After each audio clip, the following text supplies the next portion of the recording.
Magandang umaga, tanghali, gabi sa inyong lahat, saan mang sulok ng mundo. Basta't may Pilipino, dito lang yan kay Papa Dot Dot Bang!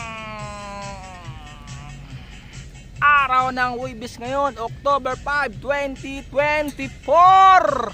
At palapit na ang Kapaskuhan, kaya magkailangan na mag-iipon ng mga pira para ipamigay sa mga inaanak.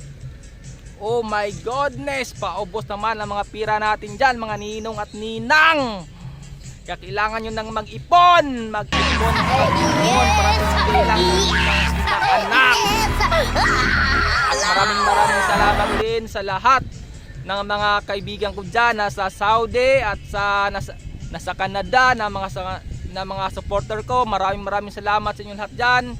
Mag-ingat-ingat at happy lang tayong lahat. Oh my gosh, Papa Dot Dot, kamusta ka, Papa Dot Dot? Ay okay lang naman ako, walang problema.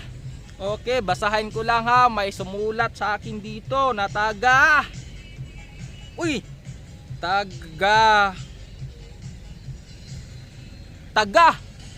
hala, si taga. Ang sabi niya dito, "Dear Papa Dot Dot, kamusta po kayong lahat dyan? Ako po ay isang tagahanga sa inyo. Masaya po ako tuwing nakikita kita. Papa Dot Dot, ang pangalan ko po ay si Sotpe." Ha! Si Sotpe. Grabe naman, Sotpe. Baliktad dyan na. Kung baliktad yung Sotpe, ikaw si Pisot. Oh my goodness. Sotpe. Kung saan ka man ngayon. Maraming salamat sa iyong sulat ha. Okay. Papa Dot Dot, ako po ay 23 taong gulang at single at wala po akong pamilya. Ako po ay nag-iisa at nagtatrabaho bilang construction worker dito sa aming probinsya, Papa Dot Dot. At isang araw, Papa Dot Dot, may nakilala akong kasama ko sa trabaho na gwapo rin at bigla akong na-inlove. Oh my gosh, na-inlove! Sino kaya yon, Papa Dot Dot? At niyaya niya ako biglang pumasok sa hotel. Uy! Ang bilis naman! Pagpasok namin sa hotel at bigla niya akong nirep. Oh my gosh! Ang saya-saya!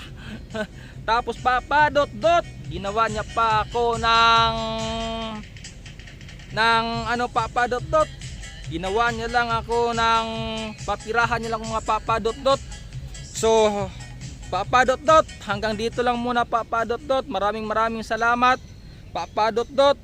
Sana sa sunod marami ka pang matutulungan, Papa Dot Dot, na katulad ko. Maraming salamat din sa iyo, Sotpe. Kung nasan ka man ngayon, Sotpe, magpakasaya ka at enjoy lang. Maraming salamat, Sotpe. Bye-bye!